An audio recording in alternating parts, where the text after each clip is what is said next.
Cientistas sabem que violentas tempestades solares podem ser tão perigosas para astronautas quanto a radiação gama de explosões nucleares. Chamas solares liberam uma cascata de partículas de alta energia conhecidas como prótons. Prótons podem atravessar o corpo humano, provocando potencialmente danos nos cromossomos e até mesmo câncer. Altas doses de radiação podem ser fatais. E hoje, 30 anos depois das missões Apollo, a NASA se vale de previsões do tempo no espaço a fim de proteger seus astronautas desses perigos. Enquanto treinava para ir ao espaço, o astronauta Michael Foale, assim como a maioria de nós, não fazia ideia do quanto o Sol poderia ser volátil. Eu pensava que conhecia o sistema solar e o meio ambiente, mas quando me falaram de tempo espacial, eu pensei, tempo espacial? O que poderia ser isso?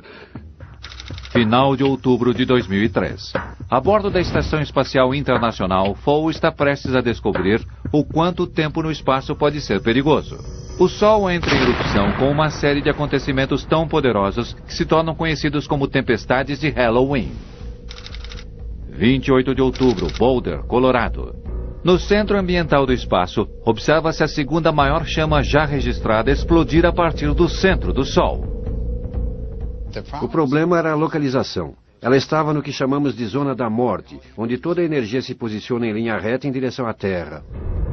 Na linha de fogo estão a Estação Espacial Internacional e Mike Foale. Larry Combs precisa avisar a NASA. Estávamos constantemente em contato com a NASA e eles em contato conosco. E a NASA avisa Foale imediatamente acerca do perigo. Eles lhe dizem que vá para a parte mais protegida da estação, o compartimento da tripulação, revestido com proteção de polietileno. Isso oferece alguma proteção contra a radiação, embora a área alguma esteja completamente segura. Agora você está em modo sobrevivência. Você tenta reduzir os efeitos mortais e imediatos naquele instante. Em 2 dias, Mike Foale recebe mais radiação do que normalmente receberia em uma semana. O equivalente a ser bombardeado por dezenas de raios-x na Terra. Mas poderia ter sido muito pior.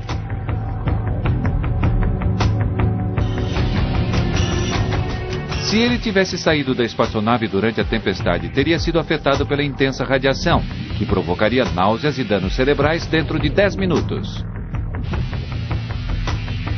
Existe um fenômeno solar para o qual não há proteção. E ninguém sabe o porquê dele. A superflare. Superflares são até 10 milhões de vezes mais energéticas do que a mais poderosa das chamas solares. Elas podem durar até uma semana e fazer com que as estrelas brilhem 1000 vezes mais do que o normal. No Observatório Brackey, em Baton Rouge, Louisiana, o astrofísico Brad Schaeffer procura clarões de luz no céu. Ele encontrou provas de 9 estrelas que produzem superflares. Pelo menos 2 delas têm quase o mesmo tamanho do nosso Sol.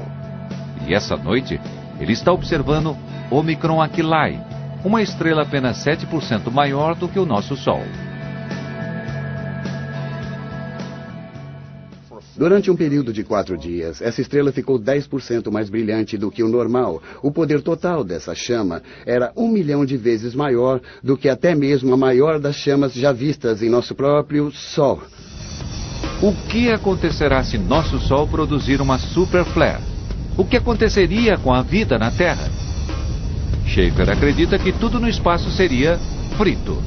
Na Terra, todas as redes elétricas seriam desligadas, embora o calor extra de uma superflare não seja em si mesmo perigoso, fazendo pouco mais do que transformar um dia de inverno em dia de verão, e veríamos auroras por todo o mundo. Pode parecer bonito, mas Schaeffer teme que o nível de radiação de uma superflare venha a ser letal. Ela destruiria a camada de ozônio, o que de fato nos protege da radiação ultravioleta do Sol. O mecanismo assassino dominante virá da radiação solar. Os seres humanos podem usar um filtro solar de 2000 e provavelmente iríamos sobreviver. Não sairíamos durante o dia, mas nossas plantações de milho não podem fazer isso. Não podemos fazer isso com o plâncton do oceano, do qual as baleias se alimentam. Toda a cadeia alimentar, toda ela irá morrer. Pode parecer assustador, mas Schaeffer acredita que não corremos risco. Em média, estrelas superflares tem uma super flare a cada século, e não há provas de que o nosso Sol já tenha passado por isso. Mas ninguém sabe ao certo o que provoca super flares, embora Schaefer tenha uma teoria. Ele acredita que super flares aconteçam se a estrela tiver um planeta gigantesco do tamanho de Júpiter por perto. Os dois têm vários campos magnéticos que se tornam entrelaçados à medida que giram, formando campos ainda maiores entre eles. Imagine que o meu punho é uma estrela e há um planeta ao redor dela. Se você tem um campo magnético ligado a essa estrela, vou representar o campo magnético usando esse elástico. O campo também pode estar ligado ao planeta. À medida que o planeta gira, o elástico e os campos magnéticos se esticam e continuam se esticando cada vez mais. No final, eles irão arrebentar, o que é uma liberação de energia armazenada no elástico. Se Schaefer estiver certo, evitaremos os efeitos de uma super flare, mas não conseguiremos evitar a devastação que o Sol irá provocar à medida que envelhece. Estamos agora às 10 horas e 36 minutos em nosso relógio do Sol.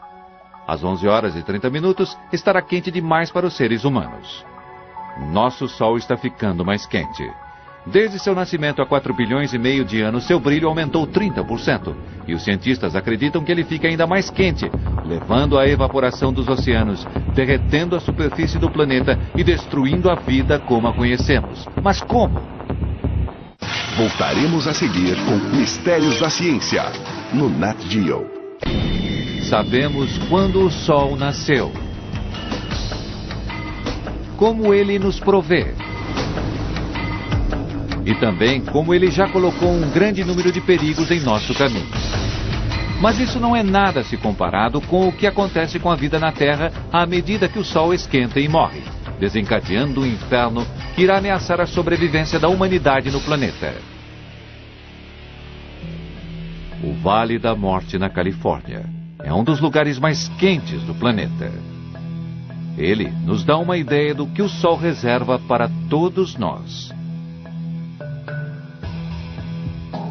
O astrônomo Don Brawley partilha conosco sua visão de um futuro abrasador.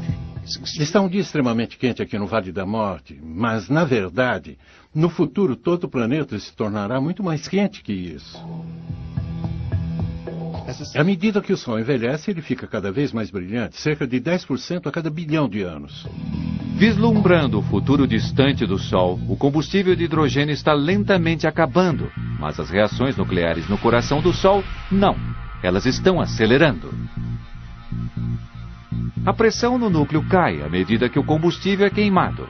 Baixa pressão não mantém as forças de gravidade à distância. Agora, a gravidade comprime o núcleo, que aquece o hidrogênio ainda mais, fazendo com que o combustível queime mais rapidamente. Isso aumenta a pressão que vem do núcleo. As duas forças se equilibram outra vez. Mas é um ciclo que prossegue à medida que mais combustível é queimado e o Sol se torna cada vez mais quente. No final, o Sol ficará tão quente que irá derreter a superfície do planeta, acredite ou não. Em nosso relógio do Sol, seguindo o curso da vida do Sol desde seu nascimento às 6 horas da manhã até sua morte às 6 da tarde, estamos agora às 10 horas e 36 minutos da manhã. No momento, a Terra está idealmente localizada no sistema solar. Não é quente demais e nem fria demais. À medida que o Sol esquenta, a zona de perigo irá se ampliar, queimando a Terra. Isso irá levar a uma cadeia de acontecimentos catastróficos mais parecidos com o máximo em matéria de filme de catástrofes. Perderemos nossas matas, florestas e terras cultivadas à medida que o deserto cresce, transformando a superfície do planeta em uma gigantesca sucessão de dunas de areia. Os animais serão os primeiros a serem atingidos pelo calor crescente. Eles não podem se proteger tão facilmente quanto os seres humanos. Agora as coisas estão cada vez piores, muito piores. A elevação da temperatura acelera a remoção do dióxido de carbono da atmosfera, que as plantas precisam para sobreviver. As plantas praticamente desaparecem do planeta e qualquer coisa que dependa das plantas para sobreviver também desaparecerá. O calor brilhante que nos deu vida se torna agora tão forte que acaba com a rica diversidade da vida na Terra. E quando as plantas desaparecerem, o oxigênio que elas produzem diminuirá, fazendo com que os seres humanos tenham mais dificuldade para respirar. perderemos também a maior parte de nosso suprimento de alimentos. Mas mesmo nesse estágio, alguns seres humanos provavelmente ainda estarão por aí. As pessoas são muito adaptáveis e resistentes. É bastante provável que os seres humanos venham a ser os últimos animais neste planeta. Os cientistas discordam quanto à data exata em que os seres humanos desaparecerão da face da Terra. Mas daqui a 1 bilhão de anos, às 11 horas e 30 minutos em nosso relógio do Sol, eles preveem que em média o planeta chegue a 71 graus Celsius.